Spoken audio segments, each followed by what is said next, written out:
It's time for another episode of Let's Talk Manufacturing South Carolina, featuring interviews with leaders and influencers across a variety of manufacturing disciplines discussing trending topics in the industry. Let's Talk Manufacturing is part of the Let's Talk Business South Carolina network of B2B talk shows and brought to you by the South Carolina Manufacturing Extension Partnership. And now, coming to you from the Drum Creative Studio, here's your host, longtime South Carolina business publisher, Rick Jenkins.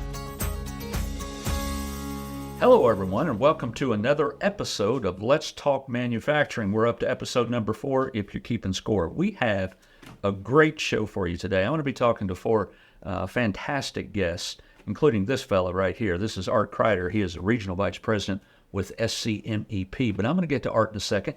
We're also going to be talking to Amy Sartain.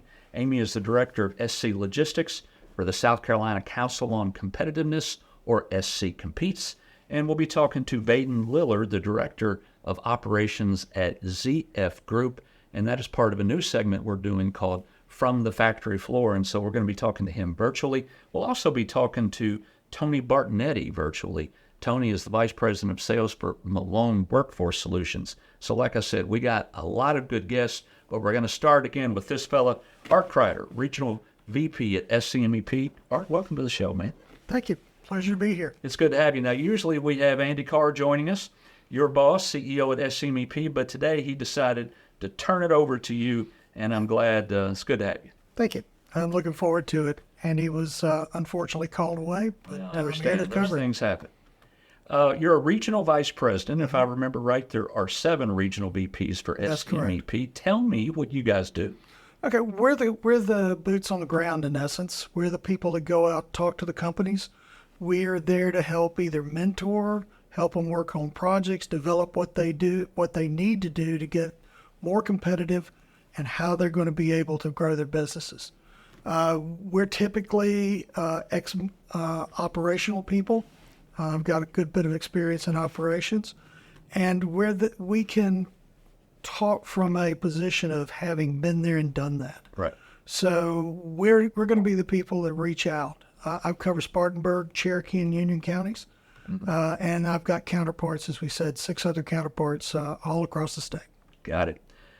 Today we're going to be talking about logistics. We're going to talk about a couple other things, but I want to talk to you about logistics a little bit. Mm-hmm. And then, of course, like I said at the opening, Amy Sartain from SC Competes is going to be joining us. And again, she runs the logistics cluster.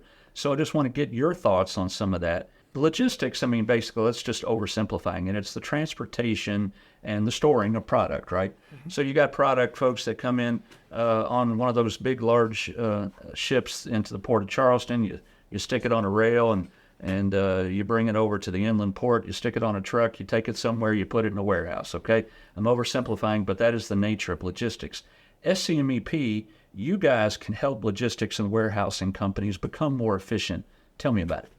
Well, when you look at warehousing, you look at logistics, trucking, how do you get it? How do you get the piggy to market or from the market? Yeah. You're looking at both inbound and outbound. Mm-hmm. You've got warehouses that have a tremendous amount of activity inside of them. They may have racks up to 40 feet tall.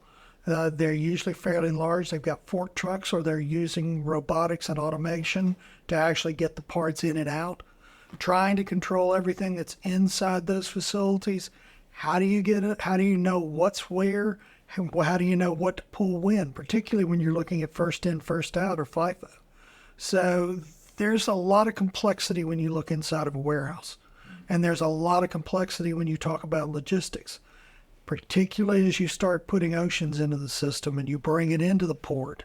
How do you get it through customs? How do you get it to a place like the inland port where you can get it delivered directly to your facility? Those are elements that we can work with to try to help either expand your capabilities, help you with automation, help you with projects of training. Forklift drivers have to be trained all the way down to the nuts and bolts. Or, SCMEP helps so many manufacturers do so many different things, and you guys are out there, of course, you and the 6 other VPs on the front line. I can't imagine that you all know everything about every single facet of the industry, right? So how does this work? You go into a logistics company or a warehouse and you're wanting to help them. Do you have vendors that specialize in those types of things where you go in, you take a look, and you go, you know what, these guys would be best to help you? How does that work? Yeah, as you said, we don't know everything, but we do know who to go ask. Right. And that's where the difference comes in. MEP has been vetting third-party resources for the past 30 years. We have suppliers we have worked with in some cases for decades. So these are, and we've got new ones because we've had changes in technology, changes in the way we approach things. So we have a network of several hundred companies that we can call. When you go through and you talk to a client, when you do one of our assessments, we can determine what resources would best suit you coming in. We look at constraining aspects of your business. We look at waste. We look at other aspects. And then we can turn that over and say, hey, here's what we think will help you move your needle forward quickest. Let's change gears just a little bit, but still in the same ballpark here. Let's talk about NAICS codes. Okay? Am I saying it right? NAICS You codes. said it right. NAIC, make sure I got it right, North American Industry Classification System. That's it. They allow you guys to work now with warehousing and logistics companies. Explain to me NAICS codes and how that helps you drive efficiency. Well, when you look at the fact we're driven, it's in our name, to support manufacturers. The manufacturers are identified by these industrial codes. They're in the 300,000 lists of industrial codes.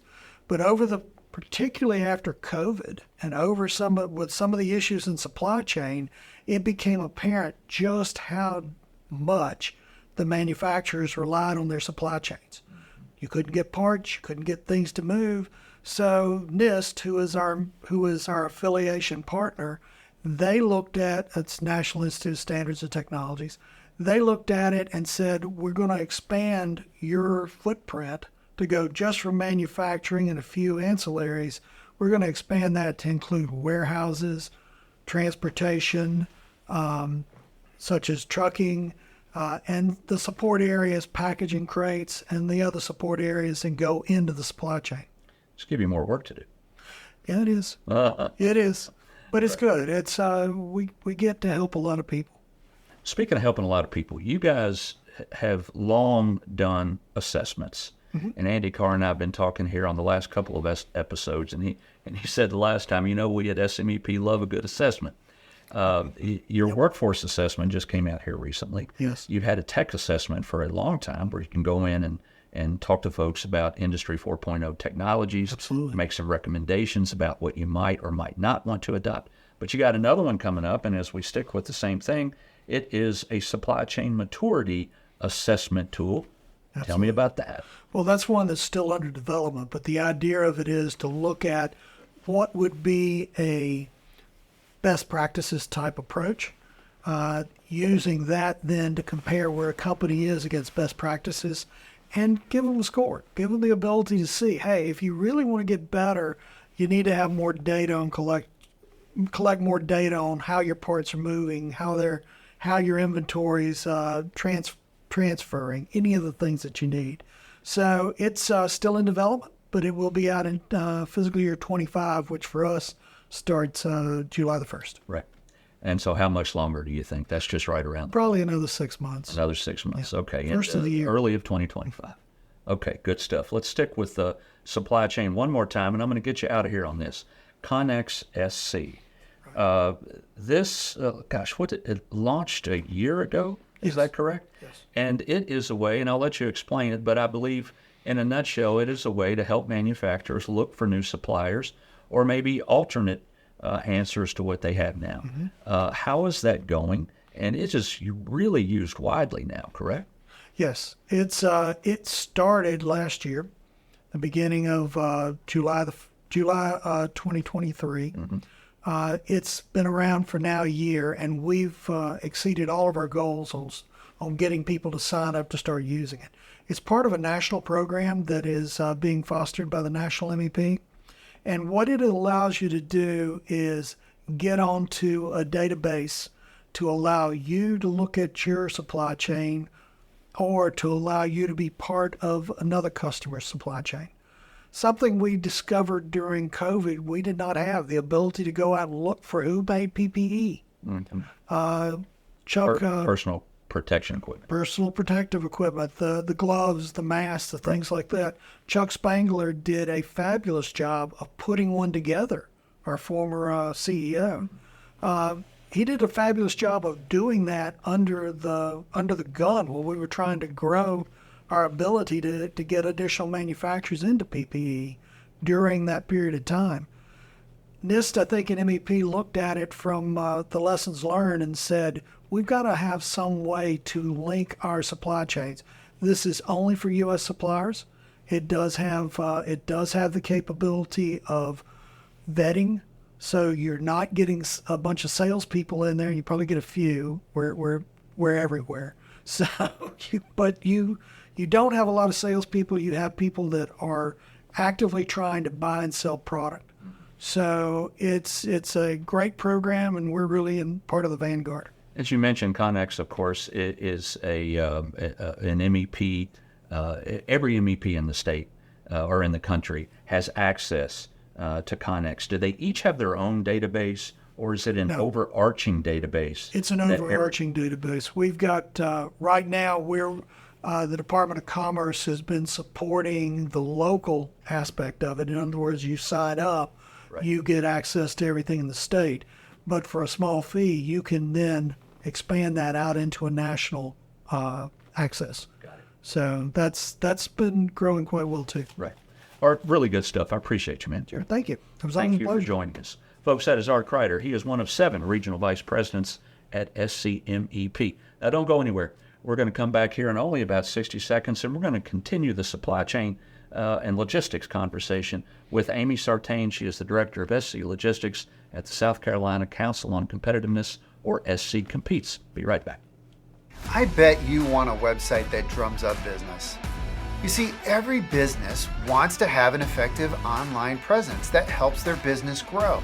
We guide you through our process that will drive results by clarifying your message with a beautiful design that's strategically optimized for search. Stop wasting your time and money on an ineffective website and let us help you drum up business by designing a website that speaks to your audience and delivers results.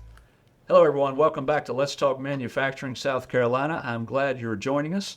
And once again, we're going to continue our conversation about logistics. And here to help me have that conversation is Amy Sartain. She is the director of SC Logistics for the South Carolina Council on Competitiveness, or SC Competes. Amy, welcome. Thank you for having me, Rick. You are welcome. I am glad that you are here. We haven't talked. I have talked to other folks at the Council on Competitiveness recently, but you and I haven't talked for a little while. And you told me something I didn't know. You're from Greenville. You are here in Greenville, and of course the Council on Competitiveness office over in Columbia. Greenville. You've always been in Greenville? Is this home? I've been in Greenville about 6 years. Yeah. Really enjoy it. I've lived up and down the East Coast for work, but I went to Clemson, studied industrial engineering there, and spent some time in Greenville when I was a student as well. Good. Well, you can't beat Greenville for a place to live. It's wonderful. Anyway, glad that you are here. Let's get on with the conversation. Before we get into logistics, and we just talked with Art Crider. Art is one of the regional vice presidents for the Manufacturing Extension Partnership, and we talked about logistics and a variety of things, and we're going to continue that with you. But before we do that, let's just get that brief elevator speech on the Council on Competitiveness and what you guys do. Sure. Well, South Carolina Council on Competitiveness is focused on the long-term economic impact of the state of South Carolina, and we work with businesses in South Carolina to help them grow, connect, thrive while they're here in the state so that they can invest more money and create more jobs in the state. And we have some cluster areas that we focus on, and specifically I work with the logistics companies in South Carolina. We have some fantastic logistics companies, trucking companies, warehousing companies, of course our ports, and lots of logistics companies across the state. And to grow their businesses, they need to learn from each other, connect with each other, and so that's what we're focused on. Now, other clusters include aerospace and tech, yes, and that kind of thing, and of course logistics that you head up. Now, logistics, and Art and I talked about this here just a minute ago, and we're just going to oversimplify when we talk about what logistics is, but it is actually the transportation and the storage of product. Exactly. And it includes anything from coming into the port of Charleston and one of those big shipping containers you see on these ships that are absolutely humongous. The port of Charleston, now the deepest port on the eastern seaboard, if I recall correct. That's right. You bring them in on that, you throw them on a rail, you bring them over to the inland port, you throw them on a truck, you take them somewhere, you put them in a warehouse. That is logistics. Absolutely. Correct? And that is what we're talking about today. So let's get on to it. Logistics is a bigger piece of the economic pie in South Carolina than a lot of people realize. We're talking $48 billion annual impact in the state of South Carolina. Bigger than aerospace at $28 billion. Not close to manufacturing at $200 billion, of course. But big stuff, yeah. Absolutely. It's a big economic impact, employs 150,000 people in the state, but it's also very helpful to support the manufacturing companies. They need logistics companies to bring their materials, to deliver their products. So it's an integral centerpiece to the whole puzzle of the whole state economy. That's right. You all, the Council on Competitiveness, commissioned a report that actually was presented on an early episode of Let's Talk Business at the beginning of the year when Joey Von Nessen, the state's economist, works for Darla Moore School, University of South Carolina School of Business. He came on and he made that presentation. But you all commissioned that, and that's part of what SC Competes does, right? You all gather information through research to make sure that you can use it accordingly.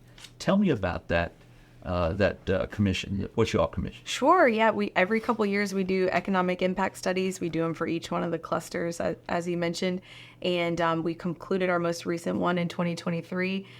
There was an extreme amount of growth in logistics through the pandemic years, and so we wanted to capture what that impact was and how important logistics is to the state. It helps with informing our decision makers on budgeting at the state budget level. It helps tell the story of why we want to support our logistics businesses when we have those studies to have that information. And also on a job growth perspective, we studied the wages of these jobs, and they're higher paying jobs than the average wage of any job in South Carolina. So we're focused on trying to get people interested in those jobs because we need to fill those positions. And because those are good paying and important jobs in our state. Right, they certainly are. Way more than I had thought. What did you say, 150,000 jobs? 150,000 jobs, and some of the wages are in the 50s and 80,000s, much above some of what the average jobs are in South Carolina. How often do you all commission these reports for each cluster? You don't do them every year for each cluster, do you? Usually every 2 or 3 years. Every 2 or 3 years. So we're about to do logistics, we'll skip a year and then we'll come back to it the following year or so. And this year we're doing our aerospace study again because we haven't had one since before the pandemic. Well, and that's going to bring a lot of good news as well, I know, because aerospace growing like a weed as well. Tell me what else was in that report, Amy. What else did it show other than the fact it brings a ton of money? Yeah, one thing that we focused a lot on was population trends. Mm-hmm. So last year, 2023, South Carolina was the number one fastest growing state in the country. And we were growing between 2010 and 2022. We grew over 20% as a state, and we're projected to grow over 20% over the next 20 years as well, which are big numbers. Some states are flat or declining. And so the population trends that we see are indicating that logistics is going to continue to be even more important as we have more people living in the state. We need to deliver things to them. We need to manufacture things for them. And that's right. So food and retail items are going to continue to flood into South Carolina because we're having more people live here, and we need to deliver those things to them. I'm assuming that the success of logistics hinges on, to a large degree, the success of manufacturing in South Carolina. The more we manufacture, the more we build, the more we make, the more we produce, the more things need to be transported and stored somewhere. That's exactly right. We've seen a lot of announcements from Department of Commerce of new manufacturing companies that are coming to South Carolina, and all of those manufacturing companies have parts that need to be delivered to them. products that need to be transported between facilities and then ultimately delivered out to their customers. So every new manufacturing growth that we have tends to cause logistics growth as well. Technological advancements. Let's talk about that. Let's talk manufacturing on this show. We always talk about tech. We talk about workforce and we talk about tech. We talk about workforce and we talk about tech. It is coming fast and furious. It just seems to never stop. And it raises its head in so many interesting ways in every industry. Logistics is no different. You guys had your annual, it's called the SC Logistics Tech Talk. Is that correct? That's right. You had it back in April. I've been to it before, but I didn't get to it this past April. You talked about all kinds of things. Tell me the types of tech that were in discussion during those couple days. Sure. Well, I first want to start with saying that an event like Tech Talk is really important because we need to get our technology companies and our logistics companies to talk to each other more and know what each other is doing. So I was glad we got to continue hosting that event. This is the 5th year that we did it. And so we had 5 or 6 keynote speakers that each got about a half hour to present what they do. Some of the companies that were there were very focused on AI. I'm sorry, Amy, but the speakers that were there, they were tech providers? Some of them were tech providers, and some of them were logistics companies that are really pushing the needle and making advancements in technology. I'm sorry, keep going. Sure. So there were 2 AI focused, and one was a tech provider and one was a logistics company. So maybe we should talk about both. Right. So one of the AI tech providers is really specialized on shipment tracking, warning of errors and issues that could happen in the supply chain. They track all kinds of really interesting information like water levels in the canals, which has been an issue with grounding ships or preventing ships from passing. They check on labor throughout the world and what the risks are. So they're really big on drawing in data from many, many sources and then letting that be informative and helpful to logistics companies while they're making decisions about how they should manage their supply chain. So really enjoyed hearing from that company, and I think our South Carolina logistics companies took a lot away from what they could be doing if they were harnessing some of the data and information in AI that they could use. Other than AI, what tech were y'all discussing? So we had some asset tracking and Internet of Things providers there, and some people have evaluated this technology in the past, but it's much more successful now because of improvements in 5G cell coverage in the world and some of the space coverage that we have from satellites. So it's a lot easier to take a device and let it travel the world, and you can stay in touch with it better than you used to be able to. Battery life is better on these devices than they used to be. The software that goes along with these IoT devices have gotten better. So the business case is improving every day to be able to utilize some of the IoT and asset tracking devices that are out there. In 2020, in March of 2020, this thing called COVID hit us. And I don't think, a small percentage of the people in March of 2020 knew what this thing called supply chain was, right? It just wasn't part of our everyday lexicon. But it became that way quick because we realized, man, do we have supply chain issues, right? Supply chain logistics kind of hand in hand there in terms of what happens. And if anybody was, at your grocery store looking for toilet paper, you began to understand that, something is screwed up with the supply chain. So over the course of these past 4 years, there's been a whole lot of conversation and talk about how can we make sure that this kind of thing doesn't happen again. What are the types of things that we're looking at that these companies have been improving upon over these last few years to make sure? And you just said one. That's a great example. Give me another one.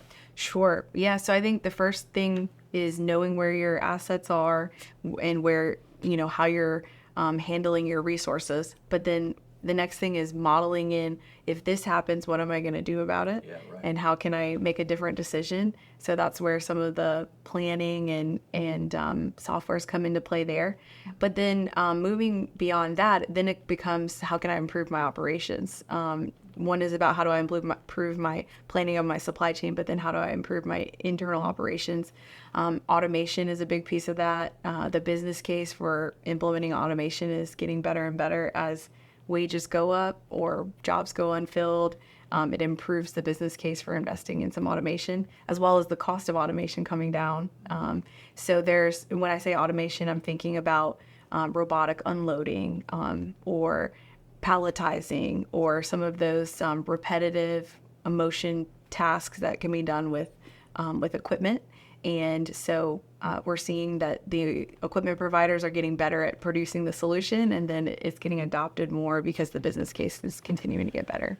The manufacturing extension partnership that we talked about here a little bit ago, they exist to help manufacturers pretty much in any way that a manufacturer needs assistance, and that can look at a variety of things. But as you're talking, I'm thinking, logistics companies that are out there, they need help as well. Understanding, you don't always know what you don't know, right? Understanding the options that they might have to increase efficiencies and that kind of thing. How does the Council on Competitiveness work with companies like that? One, how do you find them? How do you know who needs help and who doesn't? Do they know to reach out to you? How does that relationship work? Sure. Yeah, well, I am always surprised the number of people that do reach out. People send things through our website to get in touch with us or someone refers them. And so it's exciting to see how many people are coming to the state and how many people are reaching out every week. But yes, people reach out to us. They attend our events. So we have several logistics events a year or other events that we host. And they come to that to be educated and informed on what's going on in the industry. And so they can meet one another and collaborate on the types of things that they're working through. So us as a council, we're there as advisors and able to help, but we're also there as connectors, being able to bring the experts and the industry together so that they can help each other and learn from each other. Okay, Rick, well, I wanted to tell you one more story about Tech Talk. So at Tech Talk this year, we had the opportunity to have a South Carolina-based trucking company headquartered in Columbia talk about how before ChatGPT came out and before they started learning about AI, they had a lot of challenges with sorting through all their documents and finding their necessary information. And they told us at Tech Talk about how they created their own custom software and they were able to harness AI to help them solve some problems that they never before were able to solve. So, what was this company? They're called Motor Supply. Yeah. And I really enjoy seeing a growing South Carolina company grab onto some kind of new technology and really harness it for their benefit. All right, Amy, I'm going to get you out of here on this. Let's just talk about the future. Just look into your crystal ball a little bit and tell me what logistics is going to look like in South Carolina a couple years down the road. Sure. Well, I would say that we expect to see a lot of growth, and that's coming from the population growth as well as the manufacturing growth and the total growth of the South Carolina economy. So I very much expect that to continue. I do expect that our capacity for logistics in the state is going to continue to grow. The port has come into some extra capacity that they can do with some of the new properties they've purchased and some of the investments they're making. So that's exciting because that's going to benefit the rest of all of the logistics companies in South Carolina. So I think we'll see growth in infrastructure and capacity, as well as we will see some trends towards push towards sustainability. And what makes me say that is there are some large manufacturing companies we have in South Carolina and others that are very much interested in following the regulations and the pieces that are coming from Europe, as well as places like California that are pushing for change and sustainability. And those manufacturers are driving back through their supply chain that their suppliers need to be involved in helping solve those problems.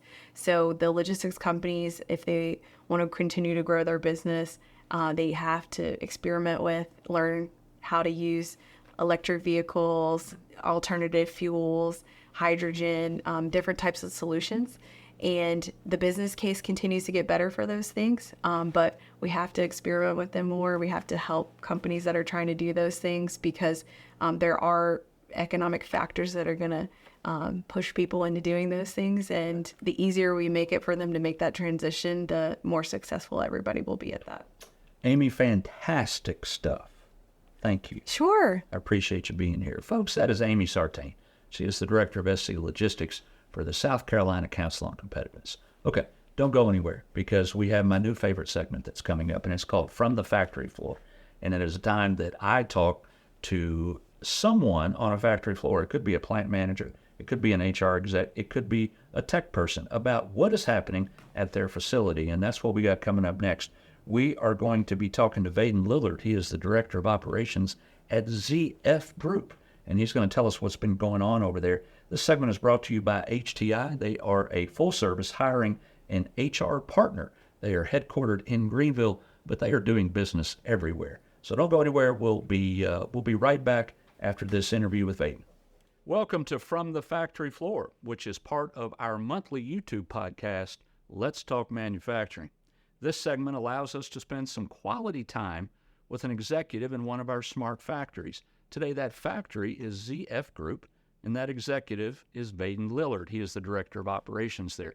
However, before we get to Vaden, I do want to give a shout-out to our friends over at HTI, or Human Technologies Incorporated. They are the presenting sponsor of this segment, and they make it possible for us to bring this valuable content to the state's manufacturing community.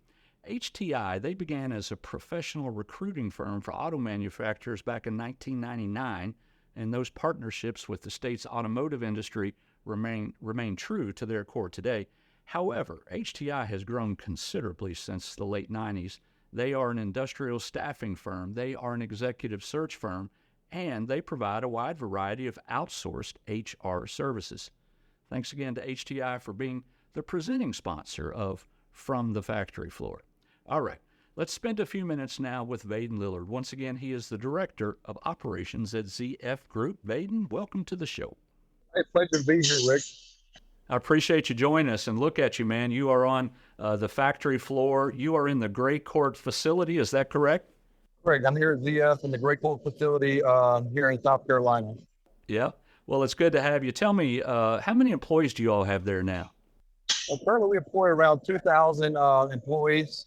All of them are right there at the Gray Court facility? Correct. Okay. We have three different campuses here. I mean, majority of the bigger plants, 1.5 million square feet, the production facility, where majority of the people sit and work, of course. We also have a test center, which is basically an engineering center. We also have an off-site logistics center that's less than I'd say about a mile and a half from the main facility as well. Just so all in the same area. Gotcha. I didn't realize you all were quite that big. That's quite the facility there. If you've got 2,000 people, how many square feet total do you think? Here in the main facility, like I said, about 1.5 million. 1.5. Got it. Yeah. You are the Director of Operations there, Vaden. Tell me what that entails. Okay, so I'm definitely day-to-day activities that are going on. And I mean, being the director, really, you got to focus on long-term decisions, goals for the factory. So really looking at that on a daily basis, looking at long-term, what are the things we need to do to, as we talked about training and some of the other things that we need to really prepare ourselves for the future as well. And I'm also responsible for the facility maintenance and production maintenance here in the facility as well. Well, that sounds like a big job. You guys manufacture transmissions. That's what you do, correct? Correct. So currently we produce the 8-speed and 9-speed transmissions here at Gray Court. Just one note, we started here in 2012. We were the first producer of the 9-speed transmissions in the world. So, I mean, something good to, I guess, proud of, and something we're proud of here at the facility as well. So, I mean, we do the 8 and 9-speed, as I said, and we have a plug-in hybrid coming in within the next 6 months to a year. The line is here, so we'll start ramping up that in the near future. And also we've already started actually with the reducer gears for the e-mobility. It does not have a typical transmission for the electric vehicles, but you do have to have reducer gears due to the high torques that are coming off the electric motor. You have to have some kind of reducer to be able to basically keep the wheels on the ground at that point. So we're already producing the gears right now for electrification. Then we get all the way into the total e-motor that's coming in the next year that we'll start producing. We're already clearing up lines for that. So a good opportunity in the factory for that as well. Then we'll produce the gears for the complete EVD drive system for the electric vehicle within the next year and a half. Well, I'm glad you went on and got into that because that's where I was going next. But let's back up just for a second. Now, at the beginning of this year, you guys announced that you were going to invest $500 million in that facility there in Gray Court, and we're talking about adding about 400 people into the facility there over the next, I don't know, number of months or so. And this is all to kind of turn you all into ZF's first flex plant in the United States, as I understand it, and that is so you can handle that EV different type of transmission that you're putting out. Is that correct? That's correct. And good point. I mean, kind of getting back to the flex point concept, that's something we really take a lot of pride in here and really feel like we kind of pushed this topic, hey, for the last 2 to 3 years. Hey, we really want to be a flex plant. And what that means is, I mean, as we see on the market, I mean, the market's changing daily. 2 years ago, there was a high push, everything's EV. I mean, and as you see on the news lately, I mean, things are starting to slow down towards the push of EV. I mean, not completely dead, but I mean, it is slowing down. So that's why we wanted to position ourselves good from a flex standpoint, so we can produce the traditional 8 and 9 speed transmission if the combustible engine stays a little bit longer, but also we're in a good position for the future for the EV. And also if the EV comes a little sooner than we predict, we feel like we're in a good position for that as well. So that's really kind of how we set it up and why we really try to position ourselves to be prepared for the changes in the market as well. So you're bringing in 400 new people to help staff for this additional work that you're going to be doing. But you're also going to have to, we'll call it upskill, the employees that you have there at the factory right now to teach them how to build a different type of transmission. Correct. And definitely a good question. So really what we're doing with that, with the upskill of our current workforce, so we have plants throughout the world. I mean, so we're already sending people to China where we're already building some EVD. We're sending people to train there. We just had 2 maintenance guys that were 6 months over there learning and training day-to-day activities to really understand it. We also sent operators to different parts of Germany to start training with these guys to really get the knowledge and know-how to bring that skill back to Great Court and be able to train other people to kind of not only grow them, but also help them grow other people as well. So I think it's a good opportunity for everyone. Well, it sounds like a great opportunity. And Vaden, I appreciate you sharing all that info with us. Sounds like lots of great stuff happening out there in Gray Court. Appreciate you joining the show, Vaden. All right, not a problem. I definitely appreciate you having me on. I enjoy talking about it. We got a lot of good things and exciting things happening at ZF, so definitely always glad to talk about it. Vaden, I really appreciate you joining us. It was a good conversation. Folks, that is Vaden Lillard. He is the Director of Operations at ZF Group, and I appreciate you joining us for another segment here of From the Factory Floor. Let's get back to Let's Talk Manufacturing.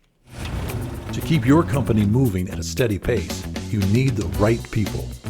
Malone Workforce Solutions provides full-cycle short and long-term recruiting and staffing solutions, ranging from entry-level to senior management positions. Tap into a national network of talented, ready-to-hire candidates.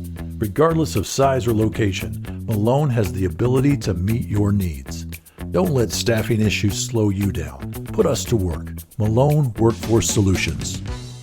Welcome, everyone, back to Let's Talk Manufacturing, South Carolina. Again, this is episode number 4, and we appreciate you joining us. You know, almost every episode, we're talking something about workforce. One of the hottest topics in manufacturing today is workforce. We need employees, we need workers, we need folks in those factories to do really cool jobs.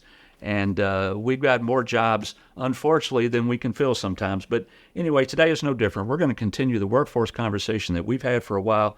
And now I am joined by Tony Bartonetti. Tony is the Vice President of Sales at Malone Workforce Solutions, doing business not only in South Carolina, but everywhere around the country. Tony, welcome to the show, pal. Thank you so much for having me join you today. You are welcome. I want to talk to you about several things today, but before we even get into it, just give me that brief elevator speech about Malone, about what you guys do. Yeah, we've been in business for over 50 years, and that's no luck, because really what we've done is we focused on our clients and our prospects and what their challenges are with regard to hiring. So from starting out as an executive search firm, we've gone into temp to hire and temporary services as well. And upon listening to these clients and hearing their challenges, we lean on two of our 5 core values of flexibility and persistence to develop customized solutions for each client. This has taken us into other areas, such as a dedicated team to run a full managed contingent workforce program, and also recruitment process outsourcing, also known as RPO. So this has really made us an ideal partner to clients in the manufacturing, production, light industrial, manufacturing, engineering, and professional placement space. That's pretty much what I can share about Malone. Let's talk about artificial intelligence for a minute. I said that we talk about workforce all the time on this show, but we talk about artificial intelligence just as often. We have other shows as well, Let's Talk Business and Let's Talk Construction. And regardless of what show that I am hosting or that I'm talking, it seems artificial intelligence is always in the conversation. It's in every industry, and it is in the staffing industry as well. You can use artificial intelligence to do all kinds of things. You can find candidates faster. It can cut down on bias and a variety of things. There are opportunities, but challenges as well. Tell me how Malone is using artificial intelligence in the recruitment process. Certainly, Rick. What I want to share first is that we're always looking at emerging technologies and evaluating to see how they can contribute to assisting us and helping our clients and our candidates that are looking for work. And with AI specifically, the two big things I see as pluses are, one, managing the spend to ensure we're posting to the right social media sites and job sites that are going to yield a higher volume and quality of candidate, a better match for the jobs we're looking for. So that's a definite plus. It helps us with spend and focusing that spend where we're going to get the best result. The second thing is when you post, you get a large amount of applicants, several that aren't qualified at all to what you posted, but for some reason they come through. And AI, you can set the parameters and have those parsed so that only those that really meet the criteria you're looking for come your way. I would say at this point in the evolution of AI, there's still work to be done. It's still learning, and we're learning how to use it best. So I do believe at this point, there still needs to be some human oversight to make certain that we're not missing good qualified candidates that applied. So that's one thing that, in my opinion, is still an opportunity with the human touch. Yeah, I agree. So many people on here, we talk about the opportunities are endless, it seems, but there are challenges. Is there anything other than that human touch that concerns you about AI in your industry? Yes, I mean, I'm big on the human touch with clients and our applicants, and we actually have a quality program that focuses in part on our client hiring managers and what their satisfaction level is and where they see opportunities or challenges. Same thing with the working associates that we have assigned out at clients, hearing from them.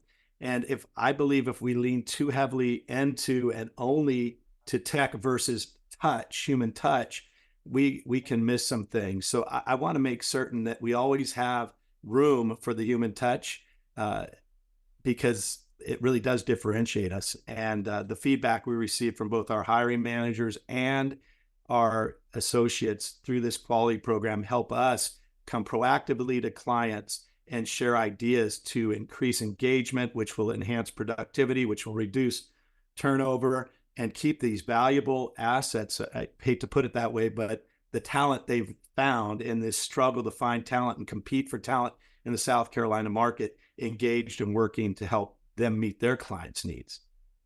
Tech versus touch. I like that. I'm going to use that if you don't mind. Go for it. All right, let's switch gears a little bit. Let's talk about upskilling.